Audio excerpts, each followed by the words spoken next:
Hi, my name is Donna O and welcome to my YouTube channel. In this video, I've actually partnered with my dear friend Denise Cooper, who's an executive trainer, speaker, and author of remarkable leadership lessons, to start to begin to have a conversation around race and really diving in and hoping to help you see things from a different perspective. We've been having these conversations on our own, and we thought we've been having so many great aha moments, we thought that we'd share them with you. So if you like what you see and you like what you hear, please hit subscribe, share, and hit the little bell. We're gonna continue to do this, so there's gonna be a series of videos on this very subject. So if you wanna know what's happening when, please hit the little bell, and thank you so much for stopping by my channel. Talked about wanting to get together to start having these conversations about how to have more intelligent conversations around George Floyd and how we can really start talking about that and sharing that. I think it's not just George Floyd and what's happening, but there's been a series of things that have happened very close together. From, if you think about COVID-19 and then the shutdown, and then Cooper, the woman who was in the park with the dog, and you know, she purposely, either consciously or unconsciously, and I have to beg that I think she probably was unconscious. Oh, I think that she all of a sudden said, you know, I'm going to tell them that a black man is standing here, which is a defensive mechanism. And so why she went into that, I don't know. But you had that piece, and then you had Aubrey, and then, you know, Aubrey, then we had Cooper, and then we had George Floyd, and on top of this whole thing about the pandemic and who's right. And people are so looking for someone to blame. Well, let's talk about the lady in the park for a second, because you were saying that conscious or unconscious. So some people would completely say that it was 100% conscious. Yes. And some people would go in the other direction. And I think that is a possibility that it's a little of both, because, you know, let me play devil advocate for a minute. Go. Here's a white woman in the park by herself during COVID. We're all in isolation, shut down. Fears are increasing all around, and when fear increases, that means all of your fears are going to increase. It's not going to be just your fear around one thing. It's going to be your fear, the fear that you have inside of you, period, is going to come out and just start exploding. Yes. So let's just say, for whatever reason, she saw a black man, and things in life around her, whether it's been the media or TV shows or whatever, the input that she has received in her own brain somewhere along the lines conditioned her some way, fashion, or form to be afraid. Yes. It doesn't matter how she got there. Right. It doesn't matter what the black man looks like. She just sees a black man, and let's just say that she went into a tailspin, nervousness. She's also maybe alone. I don't know if there are people around her. Maybe it was just her. And so the first thing she's like, crap, I need to get the hell away from this man. He's telling me what to do. So he's not just walking past her. Now he's going to approach her and say, you need to put a leash on your dog, and this is not okay. And well, she didn't want to put a leash on her dog. And she knew that if maybe she went back at him with a no, then maybe it may create a conversation that she was afraid of having. So her instinct was, and maybe she's someone who's used to getting her way and eating what she needs, you know, getting what she wants in life. Or she could be, you know, we condition people, and especially at work, that it's not just no without a reason. So we have an automatic response that says it's not okay. No is not a complete sentence. So I need to get what I want. Yes, and so now you gotta. So how do I get what I want? So how do I get what I want? I need to get what I want because I don't want this person, this black man or whoever, telling me what to do. So I'm gonna call someone, and I think we get conditioned to be manipulative. So how can I manipulate the other person on the phone to get what I want? And she's in finance. Let's face it. Stockbroker is manipulating the person on the other phone, other end, to buy our stocks, whatever it needs. So she's used to that kind of world of manipulation. So how can I get that manipulate the other person on the phone to respond to me in a fast way and to make me right? Yes. Not thinking the long term of her actions and her behaviors or what they're going to do. I think that psychologically, that's probably what had happened. Minus all the other things that are the strings and extraneous things Right. around that Right. that create that momentum and that movement and everything else. Yeah. Does that make And- sense? Yeah, and you know, I live with my mother. So Right. the one thing about living with my mother is I get to see the things that conditioned her when she was a child. And she loves Westerns and all these movies where women were still property. And you got to remember, most of these movies were made 1970 to, you know, Right. 1940. Right. And if you look at any of them, women get beat, they're in danger all the time. Screaming, and God woe help. is me, help me. Oh, I'm a no, it's helpless more woman, than can't do anything. helplessness. I mean, they literally get stolen, Wow. beat. If they're not in there, the men rape them on screen. So, you know, you've got these dance hall girls, these guys come in and they just grab these women and start kissing and fondling them, and they can't say no. Right. So there's this whole genre, as you said in your other video, about the DNA of who we are. And Right. so women The are history. conditioned, white women in particular are conditioned. I was gonna say, and these are white women Yes. in these Westerns, right, which Yes. takes us to a whole nother thing. Yes. But I didn't want to take away from your point of what you were making, bring that up about your mom, noticing Yeah. how she's been conditioned. Yes, So, and so she also sees Right. this whole thing of that's what happens. You just have to defend yourself. And she's a black woman who doesn't have that experience, but she's real quick to say that's just how white women are treated. right. She's So- very quick to say that. Right, so- and on top of that, I have the other lens of what you may not know is I live in Trump land. And so my neighbor and people that I thought before Trump got in here were okay to be with suddenly have gone law and order, and everything is the fault of black people. Right. Somehow that thread just comes in there, that men are bad. And my neighbor is quick to say, all men are dogs and they have no control over themselves. The woman is the one who has control. Right. And that has given me an insight into why this woman felt, as an immediate response, I'll just say, a man is after me. And I'm a damsel in distress. Right. And Right. and the police will save Right. me, because that's what they're supposed to do. Right. And I'm not saying that, you know, was she intentional? I don't know, because I can't read minds. And I'll Right. tell you in a minute, I don't read You're minds. talking about the woman in the park. Yeah, the woman in the park. Cooper, I don't know whether she Right. reads minds or Right. doesn't read Right. minds, but I can tell you she was conditioned to say, damsel in distress. Right. So with everything, I think the thing that we're seeing right now on the planet so much is that the fact that we've been in isolation. Yes. And if you really think about this, if you think about monks or people that are going on spiritual journeys, right? It's all about going someplace to be alone and be silent for long periods of time alone. Yeah. So that you can spend time with the self, and it starts to really look at that ego. Yep. And to uncover all the pain and everything we have. So in some respects, we've been forced into this isolation and aloneness With no tools. with no tools. With no tools. And so guess what? It's gonna bring up Everything. And you don't know how to process And so it. what we're doing is exploding. So Yeah. hence that woman. So I Yeah. think, you know, not to say what she did was right at any way, but I Yep. think that sometimes a good look to just see a different perspective. How did this happen? Why is this happening? Yeah. And I think we are in And not justifying her. Right. But if we are going to get to next, Right. and we're going to learn how to coexist, Right. then we have to understand how our emotional responses, the fear that comes in, Yep. calls on us to find a way to defend ourselves.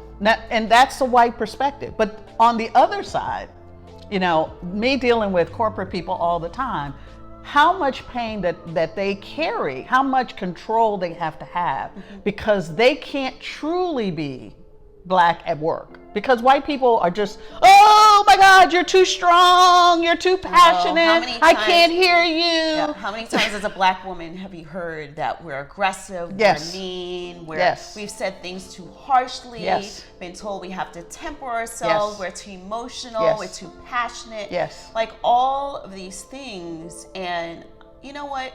Not for nothing, I will say we are passionate people. Yeah. We are passionate people. It's part of our DNA. It's Expressive. it is part of our culture Yep. to express ourselves, Yep. to feel things strongly, Yep. to be passionate, and to be all these things. And I think that we have not had a place to really be able to do that. Yeah. And then we're trying to integrate ourselves into a world that is not okay With passion. with other cultures, period. If you really well, think that's about true. it, they're not okay with any culture. There's literally no culture that is allowed to really be fully their culture in that world, Yeah. right? And Leave so, your emotions right. at the door. Right. Leave, when we're here, Right. we argue this way. Right. And most of it is from a passive aggressive point of view. Right. It is not an open dialogue where I can argue the point without arguing that you're wrong. Right. And that is something that, people, you see on TV, you joke, we get at the table, we passionately have a conversation, and then turn around and say, hey, that's my brother, that's my sister, hey, and that's my family. No matter who it is, that ability to argue passionately and still remember Right. we are all human and we can connect. Right. And you see it in there's other cultures. Other Jewish cultures are heated, yes, period. Yes. They're known Italian, to be heated etc. and loud and Yeah, and that's just kind of it. And that's and everyone goes, oh, well, they're Italian, or oh, they're Yeah. they're from wherever, Right. and it's okay to, they understand that, but I think for us, it's not Has to be okay. Has to Right. be- I mean, I can't tell you how I've been called negative, and I'm like, I don't understand what's happening. All I'm saying is sharing my opinion, my idea, my thought, or simply asking questions, right? And but I don't want to totally get off the point of the woman in the park, though, because I think it's not just it is her, about but then getting you out turn that around DNA. and here's a cop who has a history, so one of the questions I get from people is, Yep. how is it that he could feel okay to lay his knee on a man's throat and do this for 8 minutes and not thinking anything of it? And not only that, the people around him. There's some level of consciousness of knowing Yeah. that you are going to hurt someone, just like the woman in the park. There was a level of consciousness that says, I'm going to get my way. Yes. This man might be mad, And I'm going to cause you pain. and I don't care. I'm going to punish you in the process. Right, and I don't care Right. because I'm going to get what I want. Right. And so I think, honestly, I think that there is a lot of struggle and problems on both sides of the coin. Yes. Because, and this is what I was talking about in the video about how we need to really pay attention to our DNA and our history and our psyches, that it's in there no matter what, because of the conditioning that you were saying, that somewhere in us that these things really do exist. Yes. And we have to, now it's time to peel back the onion and start to get to the layers and go, you know what? I am afraid when I walk down the street and see a black person. Yeah. I am afraid. And you know what? It's okay. It's okay to be afraid. But now let's talk about that fear and why you're afraid. Are you really afraid, or have you been conditioned to be afraid? Because there is a difference. Yeah. And let's really uncover that fear Right. of what that really means. And I think that, I've had these conversations with my white friends around this particular issue. Yeah. And they have also shared with me that their fear is that they want to help, but they're also afraid of what a black person that they don't know Right. would say to them. Right. And I have also shared with them that Well, it's not just we're that. going to be uncomfortable. My white friends have had a hard time even bringing it up because they don't want to hurt me. Okay. Or they Yeah, don't there are want to those- offend me. Right. There are people that feel that way too. And I would say to people that feel that way, change, first of all, is uncomfortable. Yes. Growth is equally, if not more, uncomfortable. Yes. And healing is even more uncomfortable than that. And so therefore, you are going to have to be okay with the discomfort and being uncomfortable. But I will also say to black people that we do too, right? Yeah. Because it's not just about sitting and watching white people be uncomfortable. We're not going to get anywhere from there watching white people be uncomfortable. And I'm not saying you have to roll out the red carpet and make it safe for them. But I think we have to all sit and realize if we're going to be in a room together and have the real conversations, we have to be willing to be uncomfortable, because the white people are going to say things that make you mad and upset you, but you have to be willing to hear it in order to set the record straight. Yeah. And the white people have to also sit in the room and go, you know what? Maybe I have done some of those things, or maybe my ancestors have definitely done some of those things. Yeah. And I understand why you may think that I feel that way. That was not my intention, and this really hurts, but I'm willing to, let's talk about it so I can correct that and make you see at least that I didn't mean that. And the black people have to go, okay, they didn't mean that. It's just like when somebody says they want to touch your hair. Can I feel your hair? They don't know that they're being racist and ignorant when they ask you that shit. They have no idea. Right. But why can I touch your hair? Like, they don't understand that. But it's really a foreign thing. Like, what does that feel like? Like when you're a child, you want to touch everything, right? That you don't have an experience on. That's our first thing, to be tactile. So when they say I want to touch your hair, it's because they're really curious. Well, what is that like? Yeah. Because it's so different from me. Correct. And that's how you learn. Right. So in order to really move past that, it's like really being allowed to have the uncomfortable conversations, and that's what you and I are trying to do right now. Like, at least be able to talk about it. Well, it's not just all here. different I mean, perspectives. part of the reason why I decided to go ahead and do this is because yesterday I was conducting a webinar because we're still quarantined for a group of supervisors in the healthcare industry. And majority of them were white. And so they're sitting there, and the CEO and the head of HR afterwards, because I brought up the subject around emotional intelligence and this whole idea of no matter who you are, the first thing that happens in less than a blink of an eye is you feel something. And it's only two feelings. It's either safe or unsafe.